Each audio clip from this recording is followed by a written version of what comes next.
Welcome into another Red Out podcast. My name is Colonel Stewart here, and looks like we've got our special guest joining us. Okay, I've got you listening. Let's see if we can get you to join the show, Dennis. We'll try and work it out here. But we're talking WKU football. We've got a quick recap on the week for the other sports, and we'll talk some gambling here towards the end of the episode. Stick with us. Hey, how about them tops, son? All day, SEC boys. SEC, they supposed to be SEC. Jersey all day, baby. You're listening to the Do Red y'all Out have me on? Podcast. Yes, sir. I got you here.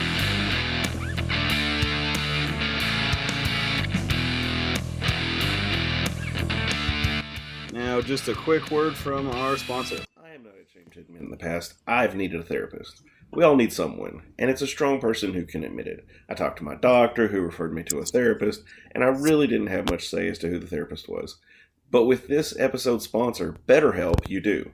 You can filter out who you would like to talk to, age, gender, religion, and more to pair you with the person who works best for you. And if the person isn't exactly who you were wanting, you're not stuck. You can switch counselors. BetterHelp strives to offer affordable, professional, and accessible online therapy. So go to betterhelp.com/redout today to save 10%. By doing this, you not only support us, you can work toward a brighter, healthier you. Thank you to BetterHelp for sponsoring this episode. All right. So I'd like to first welcome our guest, former Hilltopper Dennis Edwards. Thanks for joining us tonight, bud. How's it going? I'm glad to be here with you all. Great. And we got Matt, as always. What's up, buddy? Go Tops. Looks like you made it back from the back fat of Nashville. Murfreesboro. Man, they had all their Blue Knighted crap up everywhere. Oh, my gosh. So just real quick, we're going to talk some Western sports. Looks like volleyball swept Liberty yesterday 3-0. And they beat Liberty again today 3-2, which no surprise there. Volleyball's doing amazing. It's a nail biter, though, today, man. That was I looked at that just now and was surprised it went 3-2. I know, right? I was like, as after they talked about how great everything was the day before or yesterday. And just a quick note, looks like Western is going to be invading Glasgow, the Barron County takeover. Western is going to be having an event October 9th with the Tops live radio show at Colton Steakhouse from 7 to 8 p.m. Central Time. And on October 12th, Steve Lutz and WKU men's basketball program will hold an open practice scrimmage at Barron County High School beginning at 6 p.m. So I hope you all can join them there. And then, of course, Coach Coach Helton will be on the live show from 7 to 7:30 as he talks about the game against La Tech, and then and looks ahead to the showdown at Jacksonville State on Tuesday, October 17th. And then Coach Hudson will be talking about their games and such. After that, let's see, Western is going to be having a breast cancer awareness, Bat Out Breast Cancer, where you can pay $5 to come and try and hit for 5 hits on 8 attempts to hit a soft toss pitch. This obviously is a fundraiser for breast cancer. It's a great thing. They have the concession stand open as well, so you can buy drinks, food, whatever, come watch and support the cause. That's always a great thing. If you are unable to attend, you can donate through the online link below on the WKU Sports page to tribute in honor of or put Bat Out Breast Cancer in the name of someone that you know. So there's that. Trying to make sure I cover all my bases real quick. Not worried about tennis. So sorry, tennis. We'll skip tennis this week. Come on, man. Tennis has its place. It does. You just put it in it, but whatever. Yeah. Well, that's all right. I don't think we're known as the tennis podcast, so I think we'll be okay. So real quick, Western beat MTSU. We are, which is always a great thing. I don't know about you, Matt, but I was a little worried there for a little bit. What did you think? Yeah, I mean, obviously proud of the Tops, and we got off to pretty decent start actually. Was it 23-3? Yeah, it was really good. So yeah, I mean, I thought that. Listen, I think Middle is better than their record. I think they're now 1-4, but they're obviously they should end up about 500 or so, which is the stock still way. But anyway, I mean, Dennis, I don't know if you know this, but we're not big Middle fans. No, I mean, same here. I'm shocked we haven't started calling them the Mutts yet. I'm waiting. There you go. That's right. Let's roll with it. But yeah, I honestly, Matt, at one point I was kind of worried. Honestly, thought Middle was going to start to come back a little bit there. Okay, I don't know what you were getting at. It's like we were ahead the whole game. I don't know what you mean, man. Well, I mean, but you could feel the shift, and it was like, uh-oh.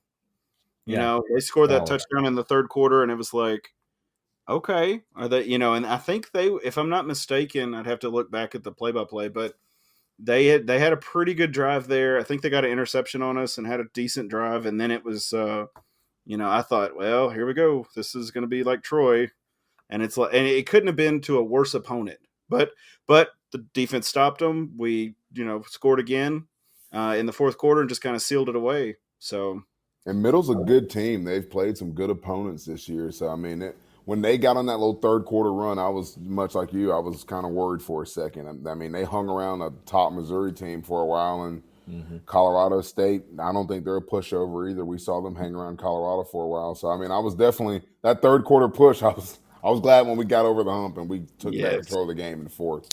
Yes. So, of course, Dennis, Kentucky has just legalized online gambling for sports.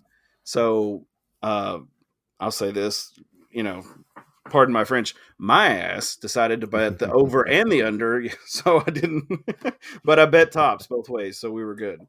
I actually got the payout on the under. So that was good. But Western definitely, I was really proud of the effort, especially, being able to put the game away there. And Nicholas Varadi, or whatever his name is, I thought he did really well. For their quarterback. Yes, the quarterback, however you say his name. I'm horrible at names. But I thought he did pretty good there for a little bit. And I honestly was not really sure I didn't know how Western was going to respond after, that third quarter score for them. But the guys put it away. Matt, what were your I know you did a game grades article for the Towel Rack. What were your thoughts? Yeah, I mean, honestly, I thought maybe the main takeaway, if you want that, would be basically the defense stepped up and made this thing happen. The offense is still not as fine-tuned as we maybe want it to be. I mean, obviously it was acceptable. They got out to a nice start. There wasn't anything hideous about the offensive performance, but I think the defense finally showing that they can hold a FBS opponent under 400 yards is nice. And holding them to 10 points when, Middle, like Dennis already said, they hung around with Missouri. They've shown some quality against some good programs. And we held them to their second lowest output besides when they played Alabama. But that's great. Yeah. It was a really impressive defensive performance, and I think we took a huge step forward in the right direction there. I will mention one thing that you just said. You're talking about the defense. WKU linebacker Bryson Washington was named Conference USA Defensive Player of the Week this week. So congratulations to him. He's the third topper this year to be named defense or team. I guess of the weekly honor. Let me put it that way. Jaquez Evans and Lucas Canario, the kicker. They both got Conference USA Players of the Week. So. Yeah, you really are terrible with names. I really am. I'm just glad Dennis's name is pretty easy. So Dennis Edwards, just clap it out. Not that I didn't practice that, but anyway. Yeah. Well, I've been saying for years, a lot of times the linebackers can be the key to the defense because they're in the middle of everything. And so if you have linebackers showing up making huge plays, linebackers need to produce some kind of stats. Like you want to see them with tackles, or they're getting in the backfield, getting some TFLs, or interceptions or something. They have to be doing something statistically if you're going to have a good defense. And you've got Donut, who's obviously doing his thing, and he's all over the field taking care of all kinds of responsibilities now. Plus, you have him step up. I think that's a huge reason why the defense was so good this week and produced what they did. I So it was do really nice to have see.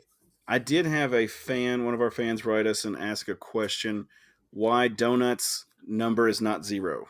Because you can now do 0 for your number, and I do not know the answer to that. We're really missing out right there. I've been I thinking mean, that right? as well.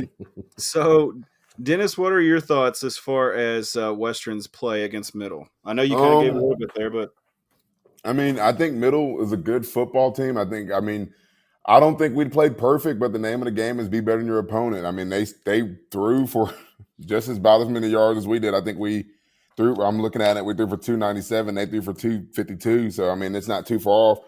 And I think their quarterback did a great job of avoiding sacks. I think that's one thing WKU does really well this year. They rush the passer, I think, as good as anybody. And I think that contributes to a lot of the turnovers they've been able to get. He only got sacked once. I think that's huge on him to be able to avoid him, because I don't think it was the O-line for Middle that was helping him out too much, but he was doing a good job getting the ball out. So kudos to that guy, even though we don't like the Mutts. I mean, he did a great job. But like I said, everything, they had a lot of rushing yards too, but we had more. We did the name of the game is be better than your opponent. I think we were able to do that. I think, like you said, the offense isn't clicking the way we wanted to do, but one thing they're able to do that I don't think they've been as good as in the past is running the ball. Rushing for 156 yards is huge in college football, and averaging 5.3 yards a pop. That means every time you hand the ball off, every 2 times you're getting a first down. So when the pass game starts clicking, which I know it will, I trust Tyson Helton in the game to get that done. When it starts clicking, if we can continue to rush to close to 5.3 a pop, I mean, I think we're still in good shape. And the good thing is, I think we have some time. I think every game's huge, obviously, right? But we got to be able to do it if we're going to make that run for the conference, which I strongly think we're going to be able to do. But like I said, I think the Middle's a good team. But Dennis, I was going to ask you, man. Go ahead, Matt. I was going to ask I was curious. This is an offensive line question. They were kind of rotating in the tackles. Did you notice that? Middle Tennessee? No, Western was. It was Dorsey and Jackson and Mark Good. They were rotating those 3 in. I don't know if they're having like a competition there or if they're trying to figure out who their 2 tackles are. I'm not sure. I don't know if you noticed that, but they were. I didn't notice it. I actually wasn't able to turn the game on because I do coach high school football. Just throw that out there. So we do JV stuff on Thursdays. So I wasn't able to turn the game on until about 6 minutes left in the second quarter. So I didn't notice that exactly. However, that's not uncommon in a Tyson offense to rotate the O-line earlier, because it's all about, being an offensive lineman, it's all about playing well together and having that feel with one another. So you just kind of, and it's still early in the season, so it's a good time to do it, to kind of get that rhythm with one another. And why not do it early so we can find that group? I do think, from my knowledge of how they do things and how they've done things, is once they get the rhythm, they find the group that gives the best rhythm and they can play fast and they don't have to talk as much, then they'll roll with that group. And it's still early in the season, so you're still kind of rolling through that. Usually about the first 6 games, and then after that, you're kind of rolling deep into conference, so you usually find that group and roll with them. Well, I'm wondering, I think, I know Dorsey and Good both, I think, have struggled a little bit on the edge, and they've had some penalties and stuff. Mm-hmm. And I think Jackson is just a younger guy that maybe he's got a little bit more potential, and they're starting to see him kind of being pretty equal in practice or whatever, and trying to see if he can handle it. I don't know, but it was. I definitely noticed it the whole game that they were moving them. Like sometimes one of them was at left, one was at right, whatever. And I didn't know if you got a chance to notice that or check that out, but it was interesting to see, because usually, like you said, once you get kind of your 5, you pretty much keep them in unless somebody has a helmet pop off or, you have an injury or something like that. So I thought that was interesting. Yeah, you were talking about always doing better than your opponent. The only thing that I'm not really happy with that we had more of was penalties. We had 8 for 68 yards, which, not really. I think we had maybe an unpersonal, unsportsmanlike. I don't remember. I'd have to look back at it. But on the flip side of that, another positive is we had less penalties than they did. So they There had you lost go. a fumble and had 2 interceptions where we only had 1 interception. So it's like you said, we did everything better, and that's how you win. If I'm not mistaken, Matt, did they not do the no huddle coming out of the halftime middle? I mean, Oh, geez, I don't remember that. You I pop think, quizzing me, man. I don't know. I yeah, don't I remember think what they I know did. it's hard on Thursday games, but if I'm not mistaken, I think middle came out with a no huddle, quick tempo. Get shoot, and I think that was kind of a weakness for us a little bit there, and that's kind of concerning a little bit. But I mean, Yeah, it's just one of I those think things you so. just got to build up. Get some endurance, get some more conditioning in, I guess. So They definitely had a big long drive there to start the half. Gosh, I mean, that looks like 15 something plays. I mean, they burned up over they burned up almost 6 minutes on that first drive. And yeah, it was a tempo drive, and they were just kind of dinking and dunking down the field, which is Mhm. it's tough to yeah, defend hey, early. Yeah, no huddle. You're right. Yeah, yeah, a lot of this is no huddle. You're exactly yeah. right. Yeah, I thought I remember that, but um, I mean, and of course, you really can't fault the defense there. You've just got to get that 3 and out, got to get that quick stop to stop the quick tempo, and once you get winded, it's kind of hard to recover. I mean, Of one thing course, we about did that, have that. We did go have ahead. the interception by Stout there too. Right. I mean, So one thing about that drive is we did make them absolutely march all the way down the field. We didn't give up a big play. We forced them to find a way to figure it out, and they did have to convert a 4th down, and sometimes that just kind of happens. So, I mean, at some point, the other team's going to score something. They're going to get a field goal. They're going to get a touchdown. You can't be too hard on them. I mean, the thing you like to see is we made it extremely tough for them, and then they found a way to break through and score a touchdown. So good for them. Good yeah, for you, Mutts.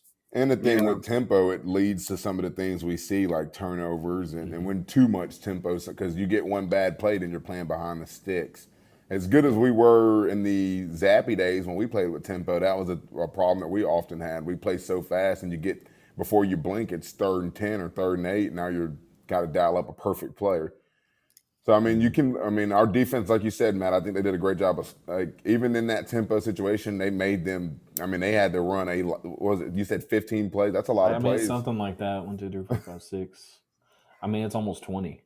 Yeah. So 7, they 8, made 9, them 10, burn a 11, lot of plays, show a lot of stuff, and to get down the field. So I mean, 16 plays, I think. yeah. 15 plays is what ESPN has and Okay, 75 15, yards. 16.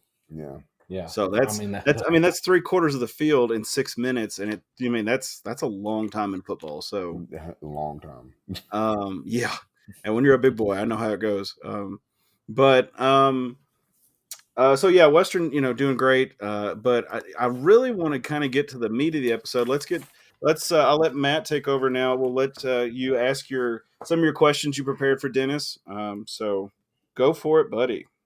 Yeah. So Dennis, obviously, feel free to take this wherever you want, man. We don't have to stick to a certain script or whatever. I'm just going to kind of give you stuff to go off of, and then you go for it. But yeah, I'll go ahead and kick it off. So, for those that don't know, tell us a little bit about yourself, when you played, what you played, degrees, what happened since WKU. Tell us who the real Dennis Edwards is. No doubt, man. So I got to WKU in the July of 2014. Redshirted that year and continued on to start for the next 3 years. Didn't miss a game. Didn't miss many snaps. We won 2 conference championships in that time. While I was at Western, I got my first teaching degree. And after, then when Brom left, I played 1 year in the Mike Sanford era. What a great era it was, right?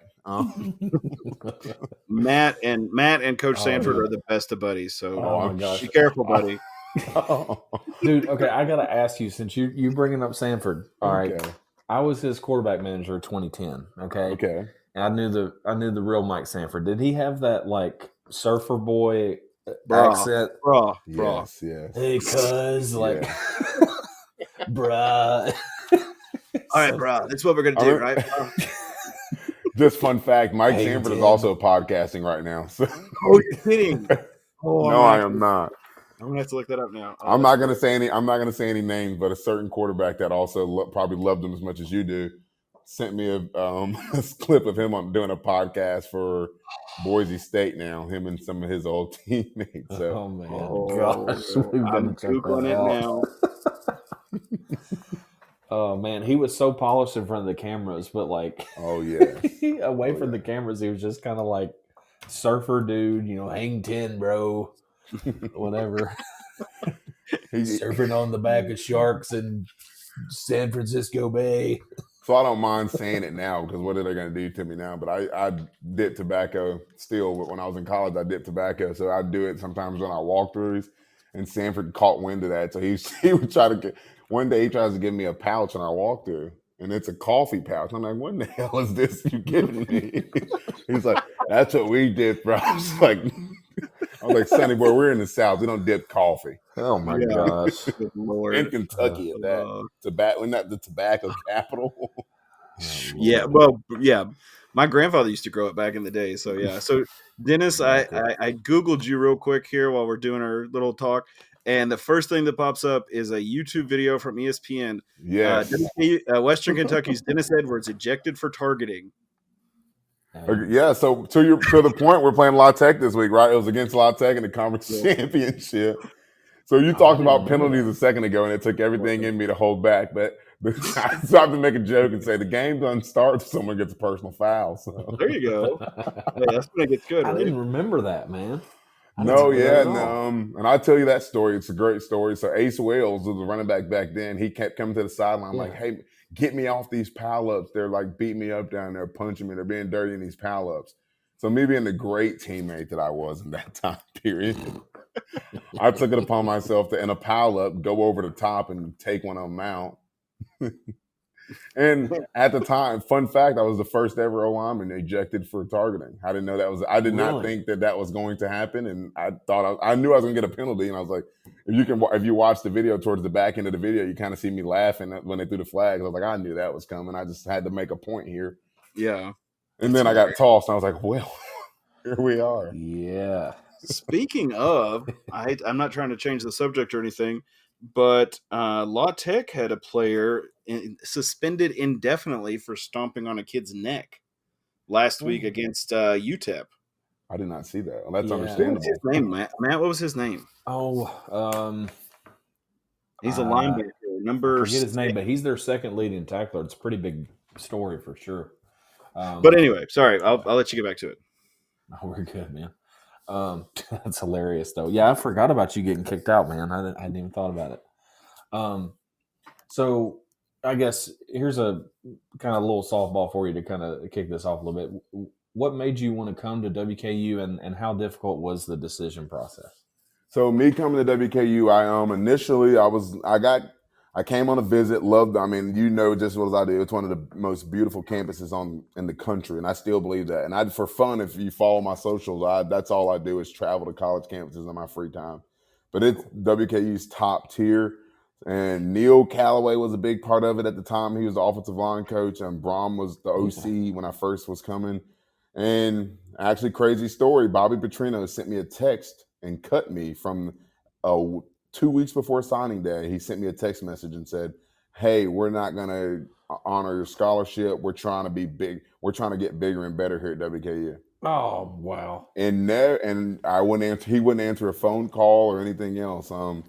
I've since talked to Bobby, and we've talked, and I'm not going to say we're cool, but we've gotten over that. But is anyone cool with Bobby Petrino? I don't know many. But yeah, so he cuts me. Then he leaves 2 weeks before signing day. The next week he leaves. I don't know if you remember that time period. And there's like a vacancy. Callaway comes down, flies back to my house and re-recruit. He's telling me like, okay, they're gonna hire Jeff. You remember Jeff? You liked him a lot. And I'm still stressing like, screw y'all. I mean, But at the end of the day, I mean, I really like Callaway. I still really like Callaway, and I still really like Brom. We stay in contact, and Yeah. And I came on to WKU, and it's the best thing I ever did. I still love WKU, and I know I did transfer, and there's a lot of people out there when I comment on WKU that like to tell me that I'm not a real topper and who that and the other. But the people that know that I love WKU, and I've even heck when I was at Purdue, I remember I got in trouble with my Purdue people for tweeting about WKU games while I was Yeah, I at remember Purdue. seeing that. I was like, man, I don't know. But I love the Tops. I've been to several games since I've left. I ain't been to one Purdue game. Not saying I don't like Purdue, but I mean, it's where my heart is with WKU. And at the time in the Sanford area and the Sanford staff, a lot of things, and I'm sure y'all heard from other athletes, there was a lot of things going on in the program that weren't good for athletes and for, I mean, just in, I know the spring that I left, we had 8 ACL tears and like 3 hamstrings pulled off the bone. They were like, and they tried to explain to us that it was all about the turf being bad. Well, I'm like, well, we worked on this turf with Justin Lovett and Jeff Brom and the strength staff for years, and none of this happened. Mm-hmm. Yeah. And we would do our Wednesday runs and get like 16. I mean, we counted it one day. We had 8 miles, and by the time we left a Wednesday run, and then we had to come in that night and practice. And it's, I don't know if, I mean, y'all know a lot about sports. That's a lot of miles on a body in one day. Mm-hmm. So Well, Lord. and See, I was in Matt- shape, thank God, but there were some people that were tearing hamstrings off the bone, tearing ACLs, and we're not even got the spring ball hitting anybody yet. yeah, and the thing is too, like Matt was on the manager side, I was on the athletic training side. Mm-hmm. So like it sounds bad, but because like that much running on big guys too. Like Mm-hmm. I mean, y'all have a lot more stress on your knees and hips and ankles and joints like that, especially with running and everything. So I mean, that's just wild. Wow. The 8 miles. And then the you go practice. the Golly. worst thing that we ever did, Matt, I don't remember if you were there or not. This was Coach Elson era. Okay. We practiced across the tracks where the track and field would do That their was before me. practices. We did the practice over there, and Brandon Smith, who coaches at South Warren, I believe he still does now. Yeah. He was running a play, and probably shouldn't mention names, but anyway, he was running a play and stepped in a hole where the track team throwers had like thrown like hammer shot, whatever, and it had a big divot in the ground, and he ended up breaking his leg. Oh, wow. Yeah, so that ended the practices over there real flipping quick. So, Oh, man, that explains why maybe he wasn't himself his last couple years there. That's interesting. Yeah. Okay. Then me and Mike White played a lot of cleanup too in that time period of trying to keep everyone happy because one day we were doing things and the whole team tried to like sit out on the sidelines, like we're not doing it anymore. And I'm like, oh, God. Wow. I mean, at this point in my career, I'm not, I'm about coming to practice, getting our work done, and getting out. Let's do some studying. And I'm trying to win games. I'm not trying to be a part of all the riffraff. I'm not your freshman year, you're a little more in the riffraff and the hype, and then after that, you kind of you're worried about ball. Yeah, that's interesting that you mentioned that because Petrino, we about had an insurrection in the middle of that locker room too. Because I mean, obviously, you talked to Petrino, he tried to screw you over. I mean, he would just walk up to like the nicest guy ever, Cam Clemens, and he's like, Cam. "Do you want to play? Do you want to win? FF, whatever, like, Jesus Christ, or whatever." And it's like, dude, what is your problem? And so, like, I remember going inside against Army because we go inside the locker room and, check on players and make sure stuff was taken care of equipment-wise, whatever. And I come in and I kid you not, it sounded like somebody had trapped Beelzebul in the coach's locker room, and he's like, "What the heaven, Jesus?" I mean, it was like demon possession. And so, like after, I think we were like 3-4 or something like that. And I mean, obviously the players were resistant because like Coach Taggart was a much more of a players coach or whatever, and a lot of them were his players, and they just basically had to come to Jesus kind of moment, like players only meeting. And they were like, you know what? Screw this. Like, obviously he's a jerk, but we can't just piss away this whole season. You can't, You can't have a disaster on your hands and nobody gets drafted. Nobody has any chance at the NFL. Nobody has any good finish to their career. Like, we got to come together and do this. And I think we won 4 out of 5 games despite him. But yeah, it got pretty hairy there. Yeah. And that can be a lot especially when you're one of the guys having to call that meeting and do that crap every week.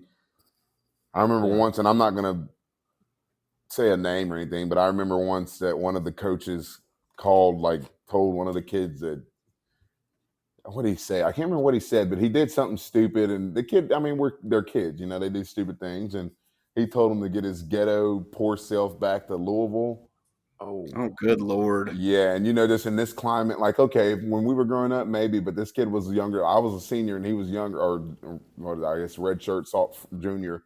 He was younger. So, and those kids, they didn't get cursed at in practice in high school and things. So and the whole team was like, I'm not playing anymore. Screw this. That's the university's problem. And I remember me and Mike White had to go get everybody rallied back in again. And that was near the end of camp. We have a game in 2 weeks or a week. And man. Wow. Yeah, so I remember when I told them that I was going to transfer, and I know everyone thought it was like, oh, you're just following Brom. And I knew that was a safe gate in my transferring decision, that I could always probably go there, but that was not the original reason. And the reasons I just explained are the reasons of me transferring. And I let Todd, and I tried to make Todd Stewart aware of that. And he listened, but also, and anyone that makes decisions, you don't want to be wrong year one. So you have to, fight it out a little longer. And I was skeptical of that hire from the moment it happened, just because I was like, I really hope he's grown up, because he was like college boy mode in 2010. I'm like, I don't know how this guy is going to work out. Anyway, not here to bash Sanford, but yeah. No, but as far as the Sanford era, we always heard that there was always it was obvious there were problems. We knew there were issues, and we knew the locker room had issues as well. But I guess nobody really knew how bad it was. So yeah. Mike Sanford is right now, he's 41? Let's see. Yeah. Because I'm 36 and he's born in 82. So, and I was born in 87. He was 28 when I was working for him when he was first at Western. So yeah, so he wasn't even So he was a heck of a politician to be able to get all the jobs that he got, man. Because golly, I don't know. He's always found a way to impress people, but if you ever meet the real Mike Sanford, it's just funny seeing him in front of a camera and then him in normal life. Yeah. So as I'm going to kind of go off script, the Georgia State game, and you can just say no comment if you want to, it kind of seemed like things kind of stalled. The wheels fell off. Yeah. Is that the way you want to say the word that? Yeah, the wheels fell off. I think that was the biggest. In that moment, I think I had already made my mind that I was like, I can't do this again. The wheels fell off on that sideline. The wheels fell off in that locker room. Yeah. It was. I remember I was the center that year, and I kept flipping the protection because we had freshman at the time, Cole Spencer, who's a great player, by the way. Yeah. Great player. Yeah. But a freshman in college football, we were trying to lock him, make him the man side guy the whole time. I was like, he's struggling. And I remember getting in trouble for it, and I'm like, well, and Cole's like he was having a tough day. But he was a freshman. He was 7, 8. He was a young freshman too. I don't know if y'all knew that. He was like 17 years old.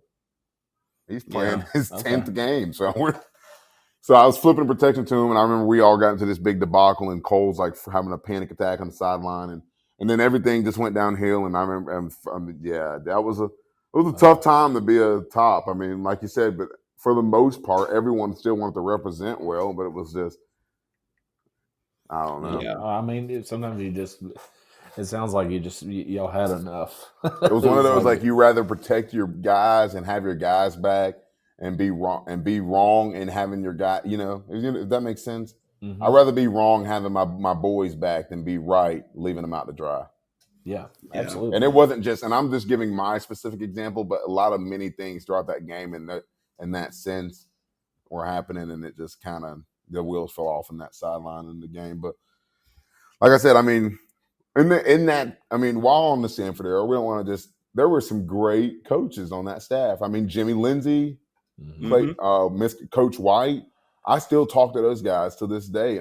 Spurrier Jr. There were some great people on that staff. Yeah. Was that Clayton White?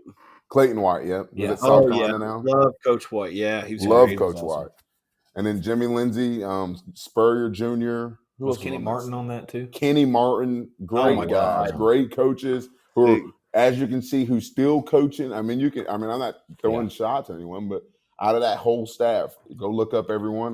Me and some of my boys, I'm not going to say names, have, because they're still in the game where they need these people. I really don't, so I don't care. But Okay, so Dennis, when Kenny played, I worked for the team, and I remember working on the sideline one night, and I cannot remember what game it was, but Kenny Martin and Jamarcus Allen were playing rock paper scissors against the offensive line on the other team.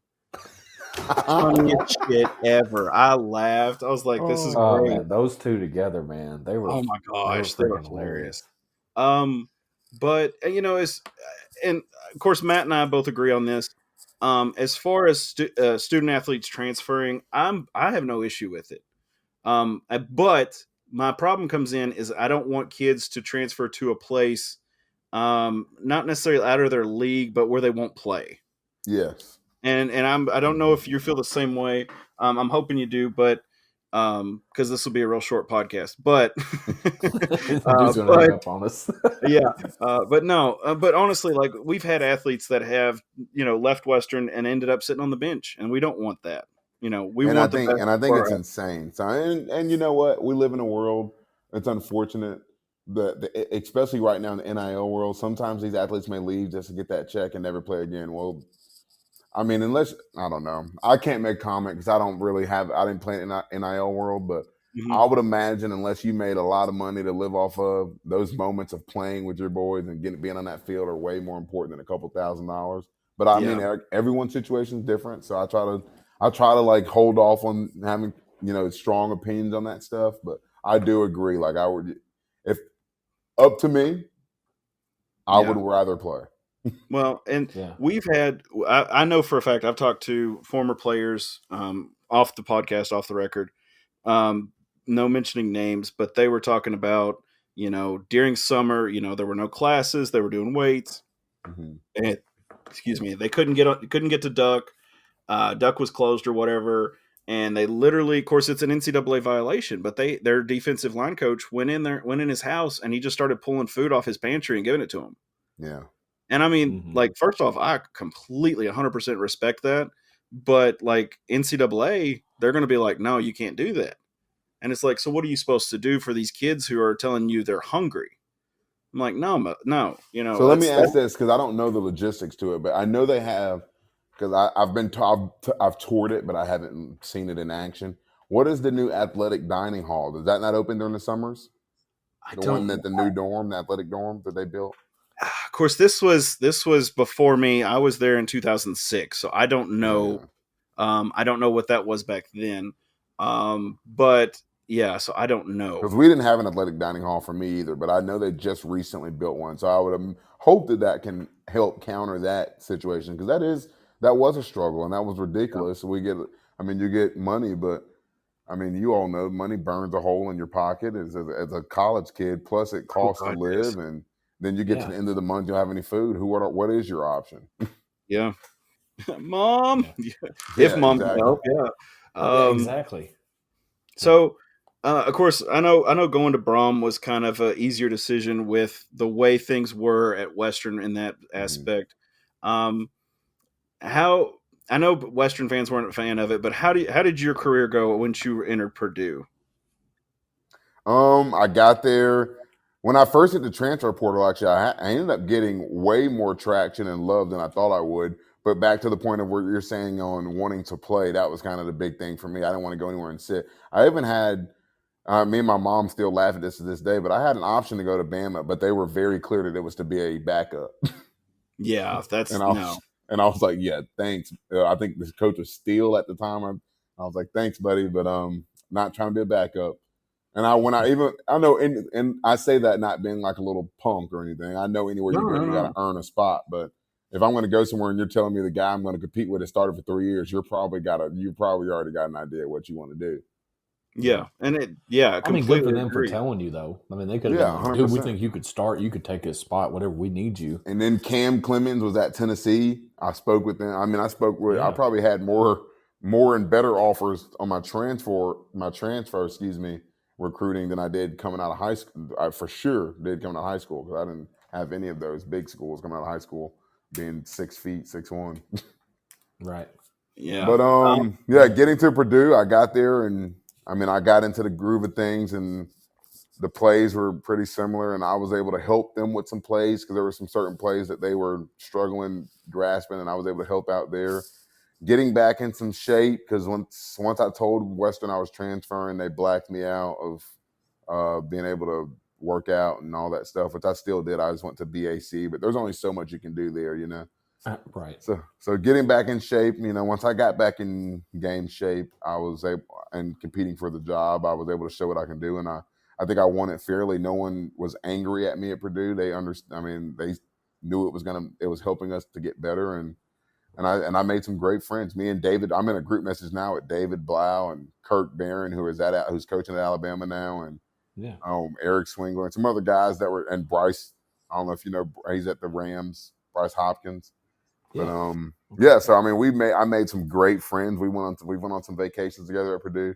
Now, granted, I still love WKU, but I had a great time. I mean, we beat Ohio State. That was probably one of the best nights of my life. I mean, that's an experience that you can't get back. But so, I mean, I don't have any regrets for going to Purdue. I mean, I hated that I left Western, but I mean, at the end of the day, I think I did what was best for me in that moment.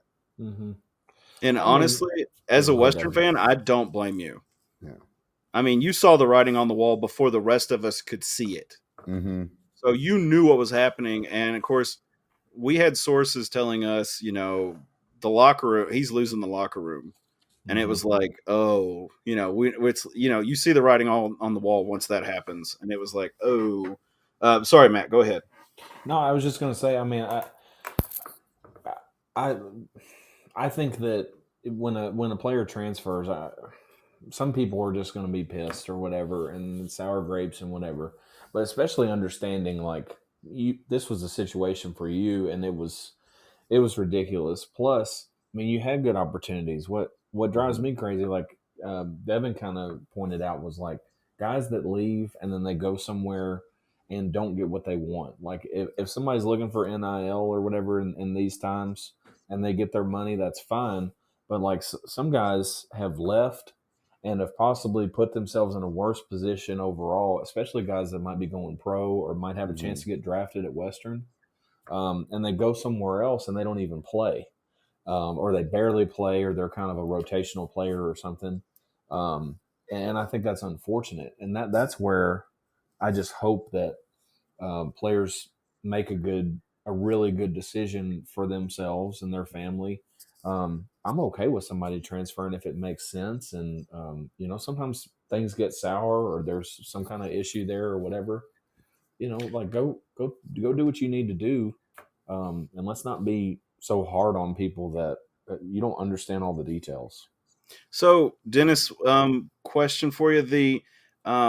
You said they kind of blacked you out once you were made your intentions known that you were transferring. Is that common? Or is that just kind of a temper tantrum? Well, you know, I wasn't in the transfer portal time period of things. I transferred. The transfer portal didn't become a thing until after I was done in college. So I don't know how people do things now. I don't know if we had any grad transfers prior to me in that time frame because it was the Brom years, and I mean everyone was happy to be there, you know. Yeah. So I don't have another opinion on it. Yeah. I know a lot in the transfer portal era. I've heard people getting to hang around. Like I know we had people at Western that have entered the transfer portal and decided to stay, but the team let them work out with the team until they made their decision. So Yeah, they said. I think they covered that in some of the broadcasts. Sometime Mm-hmm. it was either this last game or the game before. They talked about how Tyson just kind of has a mid-year meeting, and he's like, "All right, what are you thinking? Do you need Yeah. to? Do you feel like you need to go somewhere? Are you considering it?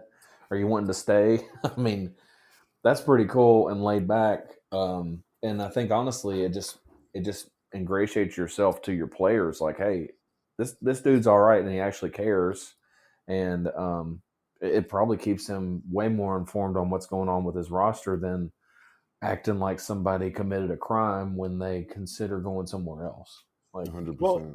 And I mean, I honestly, we joke on the podcast that Tyson Helton is the wizard of the portal because he's able, if he does have someone he loses in a position, he's able to reach into the portal and pull out a player that's able to fill that position. First game of the season, this guy's ready to go. Yeah. But I think he's more in touch with his athletes. And honestly, we've been saying this for a little bit, but I think Coach Helton will be gone after this season if he has a good year. I'm just bracing fans now, but I think he's going to be going. I hate to see that because I know how. I mean, he's really huge right now. But Well, here's my question: what job openings do you see coming open? Because all the schools that you would think that would have openings, they just put like Purdue fields their job, Auburn field their job. I mean, I don't. Yeah. There's not many awful teams that don't already have a new coach. yeah, That would I be a don't know. step up, I say. Now, if he makes a lateral move, that'll blind shock us all. Yeah, I honestly, from what I've heard and probably am guessing, I think he was going to Purdue last year. No, And I I did think hear that, and I'm sure Purdue wishes they would have done that, and where they I are think right Purdue now. balked, but yeah, Purdue completely balked on that. Yeah. But so Matt, back to you, buddy. Yeah, no, we're good. So one thing that I thought, like I've talked to, when we were there at Western or whatever, or just in general, you run into athletes that struggle with the transition out of football. So how was that for you? And was it like super tough or not that big a deal or like? So for me, it wasn't too bad because about midway through the Purdue year, so I had a slew of injuries. So about midway through the Purdue year, I tore my UCL, which is your elbow, which is what gets you Tommy John surgery. Yeah. And I chose not to get surgery because I wanted to finish the year out. And at that moment, I knew that I'm not going to chase the football NFL thing because I've torn an MCL, torn an UCL. I mean, I don't have a labrum. And I was just like, once I get done, once we play this bowl game, it's over for Big D. And I knew that. So that made it a little easier for me. And I handled my business. I got a degree from Western and Purdue while I was there. So I was able to start. Once we finished the bowl game, I did a little work up at Purdue with them for a while, thought about staying in the college realm of things. Decided that wasn't for me because we were just getting into the transfer portal era. Right after my last year, that coming up spring was when the transfer portal was kind of getting going. Yeah. And kissing butt and playing video games with kids just didn't seem like something I wanted to do because even me when I was in high school, college, I'm not a video gamer. It's not me. So I wasn't going to start doing that stuff just to have a job.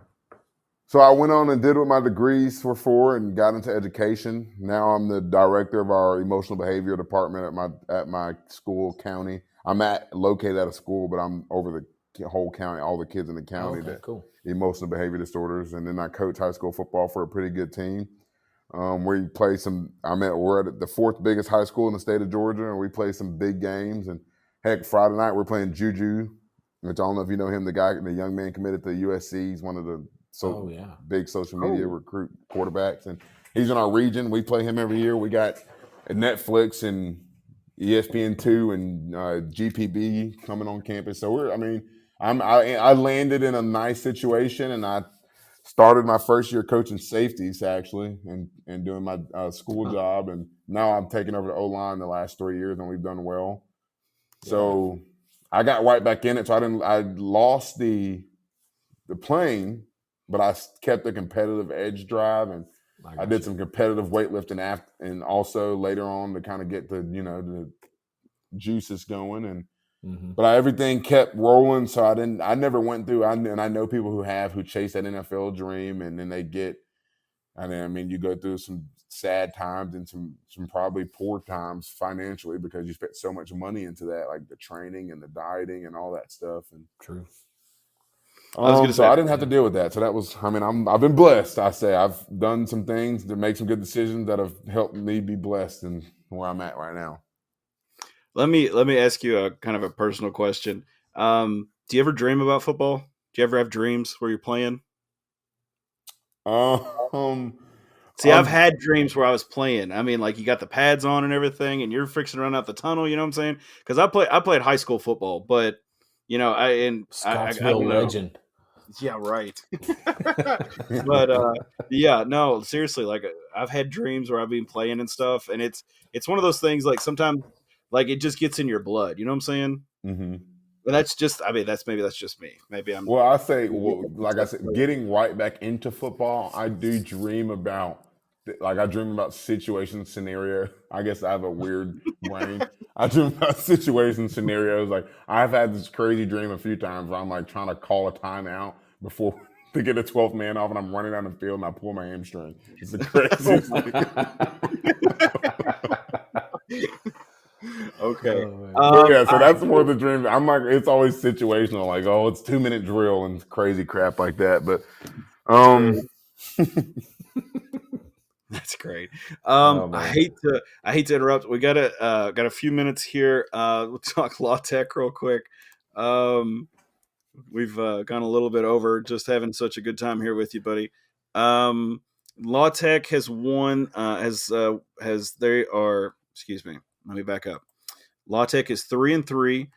They've got wins against FIU and UTEP and Northwestern. Hold on, I got to play my little sound bit here. If it'll work. Sorry, I couldn't resist. And then I had a cousin that went to Northwestern. So, and then they've lost to North Texas, Nebraska, and SMU. I forgot that North Texas went back to the Sun Belt, right, Matt? No, they're in the AAC, man. Oh, the AAC. I'm sorry. Okay. I knew they'd left conference, though, because once I saw that they had lost to them, I was like, well, that's not right. They're conference. And I was like, no, they're not. They switched. But total yards, La Tech's they're averaging 376 yards a game, 224 rushing, and 224 passing and 152 rushing. They are averaging about 27 points per game. The lowest they've scored this season was 14 against SMU and Nebraska, and the most they scored was 51 against Northwestern. Good Lord. Of course, Western, we're It's going Northwestern about State, right? It's not actual Northwestern, I don't think. Well, the scores it's Northwestern State, but the scores would probably be similar. Okay. Yeah. But how soft was Northwestern? Probably. Let's see here. Sorry, I lost my notes. There we go. Okay, so Western averaging about 382 total yards, 286 passing with 96 rushing. As an offensive lineman, Dennis, did you prefer rushing or passing? Well, I was in the Brom area, so I preferred to do whatever the heck he said to do. But Scoring touchdown. Obviously, yeah. Pass game can get a little boring, and especially when you stay in it, that you can let them blitz and do a lot of crazy stuff. When you're able to run the ball, you kind of dictate the line of scrimmage a little better. So rushing is fun, and I think and Western's having a better intent to want to run the ball than they had last year, in my opinion. I think they want to run the ball, which is a huge part of it too, because I mean, last week they did well, and I think our rushing average total is a little skewed because of the Ohio State game and some, But I mean, I think they have an intent to want to run the ball, and I think La Tech will give us that opportunity. I think you're right. I think Troy was another bad game for our rushing, if I'm not mistaken. Mm-hmm. But of course, Western, we're averaging about 31 points per game. The most we've had this season was 52 against HCU, and the least being 10 against Ohio State. So let me see. Yes, we had 13 rushing yards against Troy. That just yeah. Troy is one of those teams I can't stand either. But So Matt, what do you think are some of the keys to victory against La Tech? Yeah, I was trying to load up my keys to victory and it wasn't loading on the article, so I'm going blind. But anyway, I thought just kind of looking at some things, I feel like this is a game that we probably should handle. But definitely they're dangerous. They have a really, really, really good receiver, Smoke Harris. He's 5'7", but he is a freaking beast. He's got a punt return touchdown. He does some other stuff besides just receiving, but yeah, he's a really impressive player and one of the best returning players in the country. I think a matchup to watch that I thought was interesting. WKU, although we like to run and stuff, a lot of times we neglect to run it at as often maybe as we should. Maybe that's just the air raid or whatever. But La Tech gives up way more rushing yards than they do passing yards, which I thought was interesting. As a defense, generally, almost always you're going to give up more passing yards than rushing yards. They give up 225 yards a game. It's crazy. And they only give up. They're like last in the country in rushing defense. They're like second to last, and they're like sixth in the country in passing defense. So it's kind of a bizarre mix.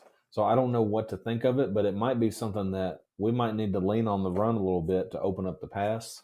If they're that good against the pass, maybe we need to run the ball. I don't know what strategy they'll take. They might, have a light box or whatever, and we might be able to run. I'm not sure what they're going to do, but I thought that was interesting that there's kind of a disparity there. They give up a ton of yardage, but we're not really a rushing type of offense. So how are we going to navigate that major factor there? Yeah, that's going to be really interesting. Let's see. Dennis, what are your thoughts as far as what do you think Western can do a little better to help us in this game? Besides, I guess the obvious one would be the rushing attack.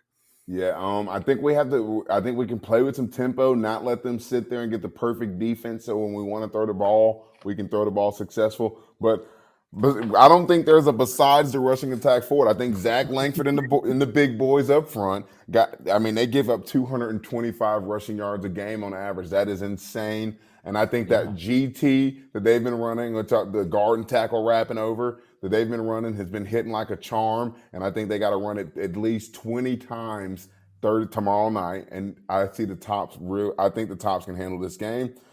I think our defense could contain their offense. I think they're good, but I don't see much jumping off the tape outside of one receiver, which I think that's we rush the passer as good as we have. I think we'll be all right, and we got to run the ball, control the game, and if we rush for 200 yards, Tops scored 38 points. It's not going to be a high scoring game. Those are 38 points, and I'll go 38-14 Tops with 200 rushing yards.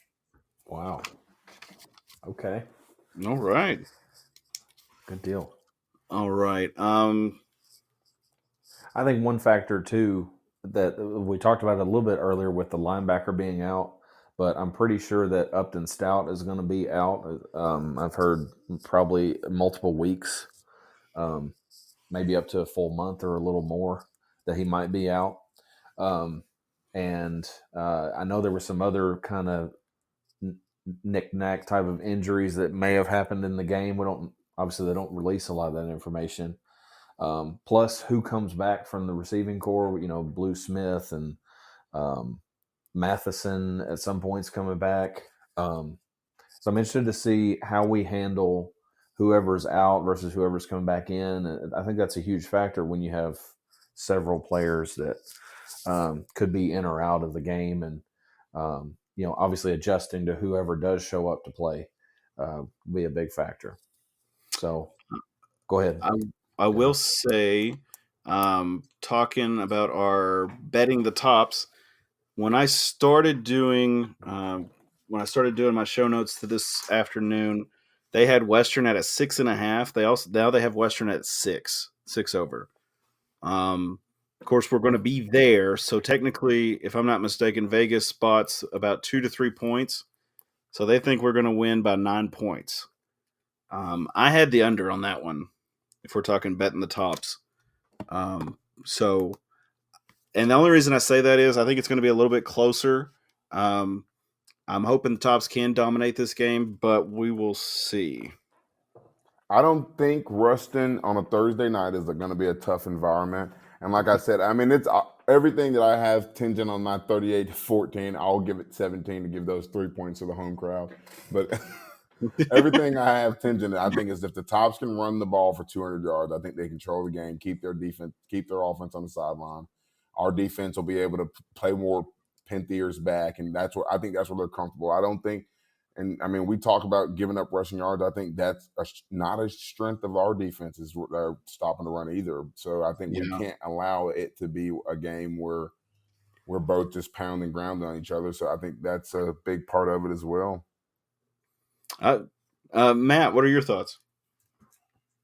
Yeah, I mean, great points, Dennis.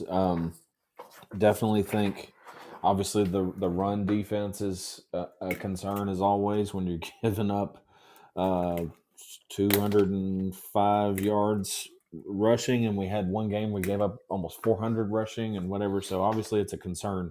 And they do have some decent running backs, and the running back they do have has only played in the last 3 games, and he's got 318 yards. So definitely he's a threat back there, and obviously we need to try to contain him, just like the Troy running back was a big threat and made a huge difference in the game.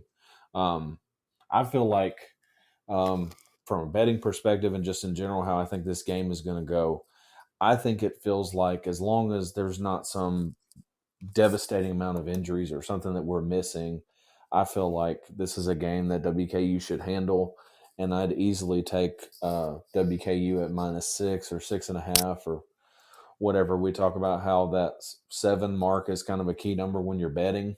If it's less than 7, if you like the team to win, it's a decent bet to just go ahead and take that -6 or 6.5. So I think if I was betting on something in this game, it would be take WKU way more than 6. I do think it should be a fairly routine victory. I mean, it can always be close. La Tech has a ton of weapons and has some serious talent.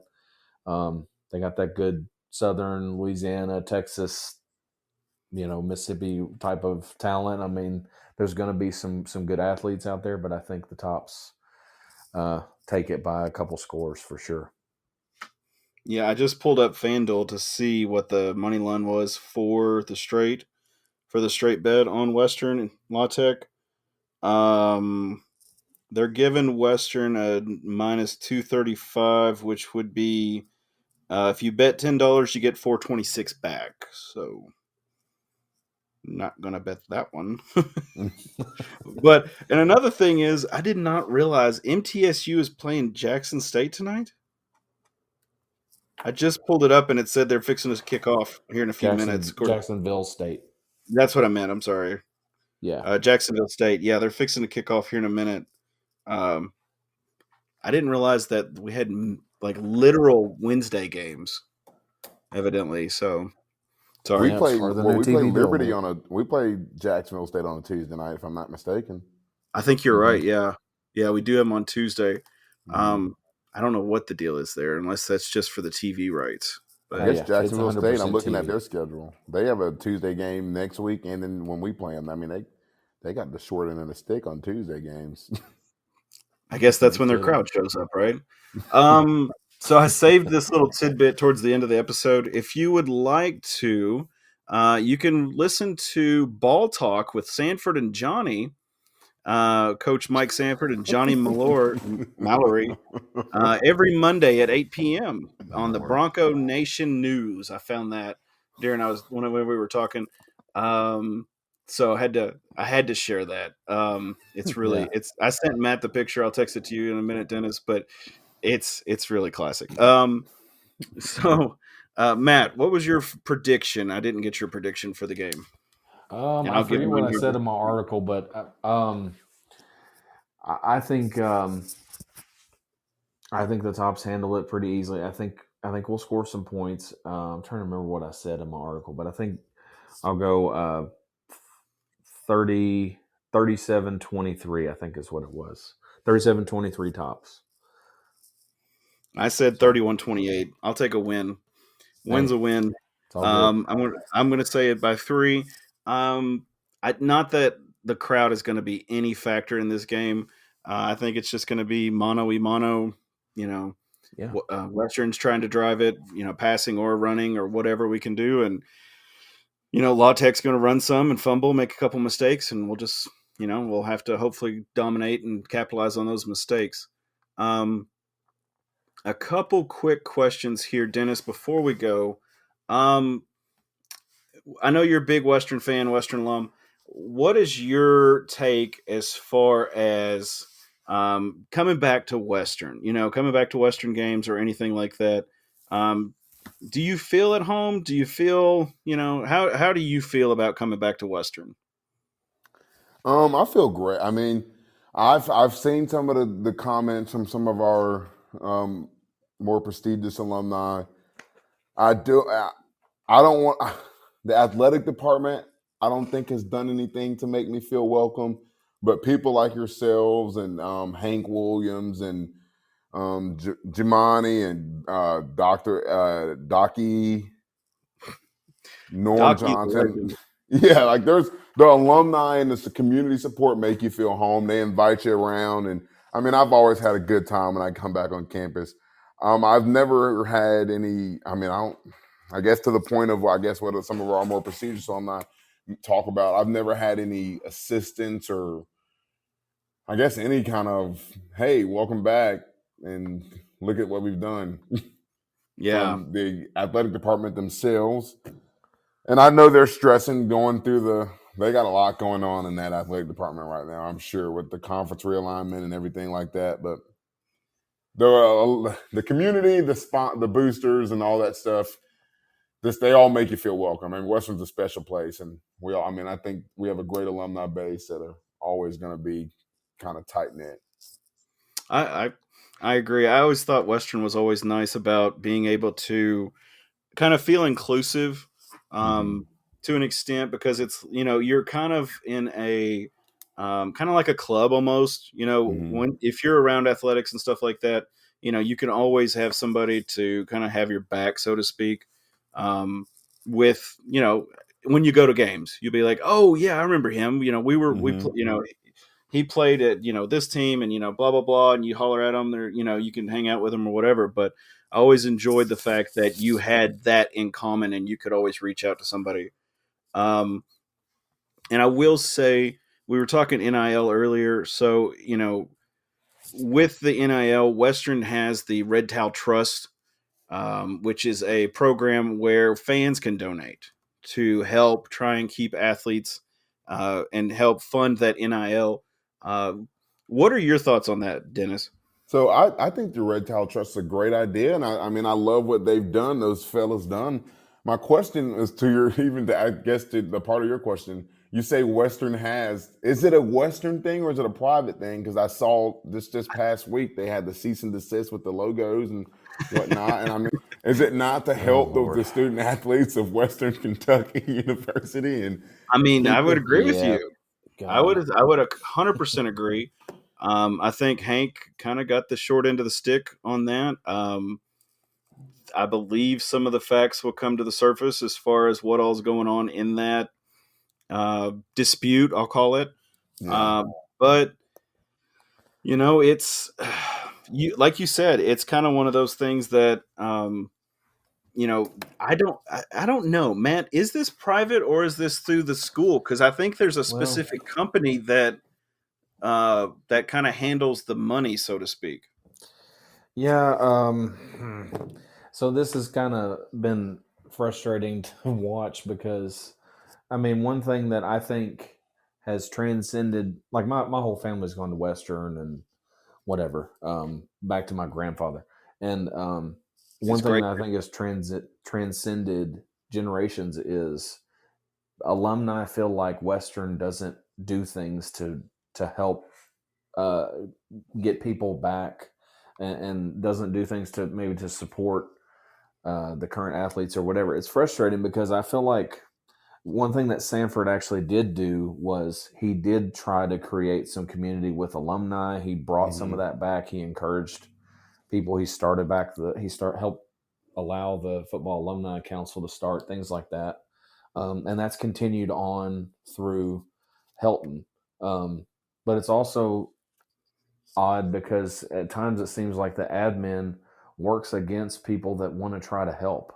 Like we've run into issues trying to get credentialed with the towel rack and red out and whatever, but we can go get media credentials for Conference USA tournament like it's nothing. Why can't we get media credentials at WKU when we're working for free and just need a little access to be able to cover the team? Obviously Hank and Keith ran into issues with trying to buy tickets and give them away a few weeks ago, like 2 games ago. Yeah, I heard that. That's crazy. They had a couple thousand tickets that they possibly could have given away, and they got resistance from the athletic department. Like, who are we trying to support here? Like, I don't understand. I feel like a rising tide lifts all boats. Like, let's support the athletes. If somebody is willing to buy 2,000 tickets, freaking let them. What are we afraid of here? I don't get the logic. Nebraska does it every week. Yeah. I mean, I don't understand. And the Red Towel Trust thing, like, basically Hank and Keith got together and basically made sure that NIL happened at WKU is what really happened, if we're being real. It was, WKU was kind of late to it, and they started digging around and figured out how to make NIL work. Keith's a lawyer, and they've made sure that things are legal and all that type of stuff. They're working, basically sacrificing their day jobs so that WKU athletes can have some NIL opportunities so that WKU can compete with this stuff. And they're fighting against them. Yeah, for free. My soapbox. Yeah. They're sacrificing money. And it's not like we're the only school doing something like that. Like Georgia Southern, I know they talk about often, but I mean, I'm in Georgia, and I know a lot of people that I live around are Georgia Southern people, and they have they support it, and the school supports it, and it's doing great. And that's how you can. I mean, in a world of NIL and transfer portals, you have to have something in place. And then our institution, I don't think, was set up to be ready for NIL by any means. I mean, we're still trying to fight to get a budget to be in a meaningful conference, yet alone handle NIL. So if someone's going to take that off of the school's hands, I don't get the fight at all. I don't either. And I mean, like Matt was saying, he's talking about specifically us, trying to get credentials and stuff like that. The issue, or at least my issue with us trying to get credentials, is you've got somebody up the road in Lexington, UK, and they literally just give out credentials left and right. Yeah. It's kind of like Oprah and cars, you get credentials and you get credentials, but Western is kind of gatekeeping to traditional media. And I don't understand it because it's one of those things that you're getting free publicity from us. We're not doing anything, You're not taking anything from them. We're not taking anything from them. We're just kind of putting out our opinions on certain things. But at the same point, like, you're still getting your name out there. 100%. I'm blasting your name on social media and trying to, get your name out there to help, make more Western fans. And I've never understood why in the athletic program, we don't have a little league football night. We don't have a middle school football program night or something. And, just tell the guys, hey, if you bring your jersey, like little league player night, bring your jersey, wear your jersey, and you get a free ticket. Let them kids in for free. They're going to eat a ton of food out of them concession stands. 100%. You're going to make the money back. And you're only doing one free ticket. Let me tell you, it's a secret. No, not many people are sending their fifth grader to a college game without buying a ticket themselves. Exactly. So all the 10,000 ticket, you give away 500 and then you sell another 600. Exactly. I mean, there's money to make there, but you cannot be concerned about, old man so-and-so who's going to get mad because he bought a season tickets and you're giving them away for free.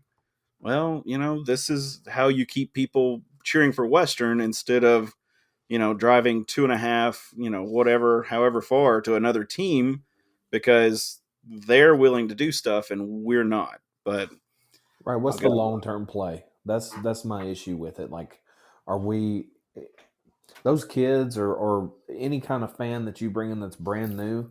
They could be a Western fan for life. Like, I brought a few people to basketball games with our tickets and stuff because my wife and kids, it didn't make sense for them to be there late at night, whatever. And they were like, "Man, this is awesome. I need to come back." And it's like, freaking exactly. That's how this works. Like, you get people to show up, they realize that it's an awesome experience, and then they come back. Yeah, let them see it. So before we end tonight, appreciate you coming on, Dennis. It's been a great time. We'll have to get you back on this season. Definitely have to touch base with you again and get you back on the podcast. Really enjoyed it. We'll have to have some more stories to talk about. I will tell you as we leave here, Matt's fascinated with your butt. But anyway. Oh, man. Dude, dude, okay, listen, man. Now, Devin, you're trying to finish this damn podcast. Now I got to explain this crap too. Listen, man. I was just saying that. I don't even know what to say, man. Oh my gosh, you stood out. I don't know what to say. You're not the first. I mean, it's an athletic trait. Let's say Dude, that. I was talking about how sturdy you were. Like you weren't. Nobody could move you. Well, look, I'm not very tall, so I had to be something. If I was named skinny and 6 feet, no. you got a donk, man. I mean, I don't know what to say. Funny joke on the Bud story, because I mean, I don't know, probably not many people on here remember an offensive lineman from back in the day, but on the Bud story, Neil Calloway, when he was our coach, he would always, when me and Forrest and all them, and Forrest, he would repeat it every day. Neil one day goes, "Hey, when I tell your fat ass to haul ass, you got to take 2 damn trips." Oh my gosh. But yes, Matt, when we were talking about, having you on the show and stuff, Matt's like, "You remember him? He's the one that had the big butt." And I'm like, "What? Yeah. And I'm like, "Dude, you were just fascinated with his butt, man. Oh Come my on." gosh, man. I had to call you out on it. I'm sorry. Whatever, dude. Appreciate you having you on tonight. On YouTube, guys, if you don't mind, like, share, and subscribe. Like us on Podbean and all the other podcasting sites. We appreciate Dennis coming on tonight. We're going to definitely have you on again, buddy. This has been a lot of fun. Dude, yeah. A lot of good memories talked about here. So, as always, guys, we always end it with "Go Tops." Go Go Tops. Tops. Thanks, Dennis. Appreciate you, buddy. No doubt, buddy. Thanks for having me, fellas. Yeah, it was fun. Yes, sir.